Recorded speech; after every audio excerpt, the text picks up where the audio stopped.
Cuadro Alas Casimero, may panawagan po sa mga Filipino sa Japan at ano na naman itong napakalaking problema na posibleng kaharapin po ng boxing. Ako po si Pau Salud ng Pauka Sports. Pag-usapan natin yan.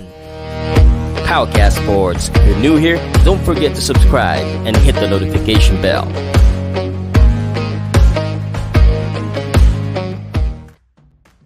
Namiss ko rin banggitin ang pangalan na Cuadro Alas Casimero at para updated ka, baka hindi mo pa alam laban na po ni Casimero, malapit na yan hindi masyado nababalita ng iba pero tayo, suporta tayo, October 12 at hindi lang po si Casimero ang lalaban dyan may apat pa na Pilipino, si Saluda, si Daniega, si Santissima at si Paras. Yan po ang mga Pilipinong lalaban dyan pero may panawagan si Casimero. Mamaya po sa bandang huli, sasabihin ko sa inyo yan. Pero pag-usapan muna natin yung mga iba pa pong balita sa boxing. At gusto ko kayong simulan sa good news. Okay ba? Good news muna?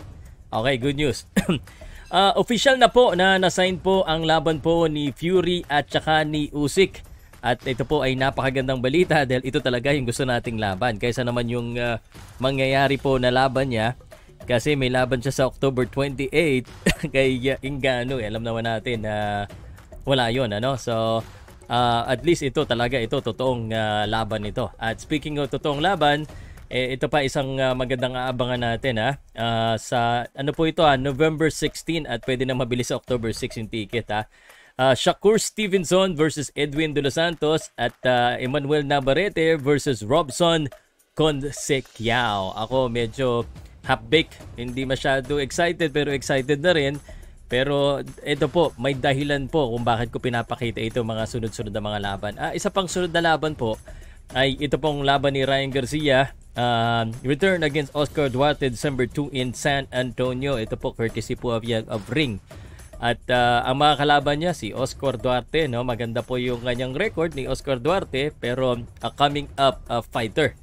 At unfortunately, well, ito po, I'll transition to the big problem. May idea na ba kayo kung anong big problem na yan? Ito po yan, PBC is looking for a new broadcast deal. Showtime leaving boxing after 2024. Dan Rafael. Pakita ko lang itong snippet from Boxing News 24. This was an even hotter topic than the fight between Canelo and Charlo because that's a one-night stand.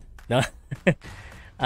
Kasi ito po, there are rumors at the end of the year that they are out of business, at least in terms of Showtime Championship Boxing and ShowBox. I don't know this for the fact, but I've heard it from so many people who turn in from all walks of industry, not just boxing people.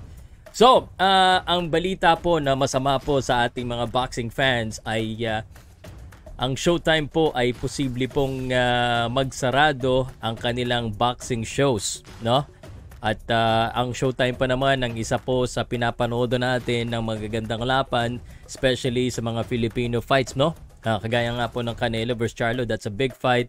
Ang rumored po ay nalulugi po ang Showtime dahil po sa hindi na po ganong ka-appeal ang mga shows ng boxing. So kumbaga kahit na nga minsan mga big fight, last exception na lang yung mga Ryan Garcia versus Tank Davis na mga laban. At ang katotohanan po niya, natatalo tayo ng UFC. So medyo masamang balita yan. At yung mga laban nga kumari ni Shakur Stevenson, Robson Conceição, kumbaga naghahanap yung mga tao na talaga the best fighting the best before yung mga parang medyo one-sided na laban. Ryan Garcia, Duarte, kasi tayo naintindihan natin yung proseso ng boxing na kailangan may comeback fight, may activity, pero the fans right now because nga po yung especially sa US, UFC always brings out the two yung gusto kagad makita ng mga fans. Sa boxing kasi mahirap mangyari yan and nawala na yung HBO, mawawala pa yung Showtime. Tatandaan natin after nawala ng HBO, Showtime yung nag-take over, Manny Pacquiao, Showtime. Pero ngayon, ito naman mawawala na naman. Ano po yung opinion niyo tungkol dito, sa Pilipinas, of course, wala nang pinapalabas na boxing masyado na live, Although may blow by blow tayo which is I would like to acknowledge Blow by giving us the best matchups. Ang gaganda ng mga matchups. Pero generally speaking, karamihan po ng mga matchups sa boxing all over the world ay masasabi natin na kumbaga hindi ganun kaaya-aya. Ang nangyayari po kasi ay alam na natin kung sino yung mananalo dito eh. Ang binibilang na lang natin kung anong round mananknockout o papaano matatalo ang kalaban. So yun po ang minsan sumisira po sa boxing sa masyadong business side ng boxing. But you know, ang sa atin lang po we continue to bring the news at ibalita sa inyo yung mga ganitong mga bagay kasi ganyan ang boxing eh. Pero darating naman, iikot naman ulit yan at may kumbaga meron pong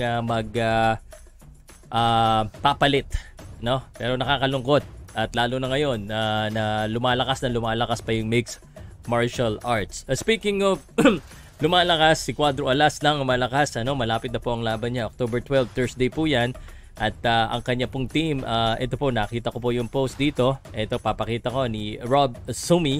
Public po ito at sabi dito, i-share daw po ito. So, sineshare ko rin din po ang balita sa inyo. At mukhang mamimigay siya ng libreng pass doon sa laban ni Casimero. No? Sabi dito, last call, last 500 slots for free. Ang mga kababayan dito sa Japan na gustong sumuporta sa mga kababayan nating boxer, October 12, Ariake Arena. Sa partnership ng Philippine Embassy at Treasure Boxing Promotions, nagkasundo sila na magdagdag ng 3,000 seats sa upper box part ng arena para exclusive sa ating mga Pinoy. May natitira pang 500 free seats from Philippine Embassy at Boxing Promotion. Ito lang ang gagawin, ha? Mag-email lang po sa sean@tb-promotions.com. Email subject referred by Mark Alesna. At isulat po ang iyong buong pangalan, address, at ang picture po ng inyong Zairyu card or residence card. Yan. Yan ha. Pag half Japanese ka at Japanese passport, kahit walang Zairyu card, isulat mo na lang.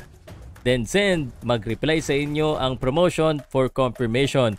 I-redeem nyo po ang ticket sa araw ng laban sa dedicated booth para sa ating mga Pinoy. PS, sabay-sabay ang magkakasama, mag-redeem ng ticket para tabi-tabi ang seats na maibigay sa inyo. Yan, magandang balita ito para po dito sa mga fans ni Casimero at sa mga Pilipino dito sa Japan na mahilig po or gustong maglibang-libang po, no? At lima pong Pilipino yan. So suportahan po natin ang laban po ni Casimero at ng mga Pilipino yan dyan po sa Japan. Okay? So ano pong masasabi nyo dito? At syempre, excited na rin ako sa mga paparating pong boxing lalo na sa laban ni Casimero. Alright, salamat po and I'll see you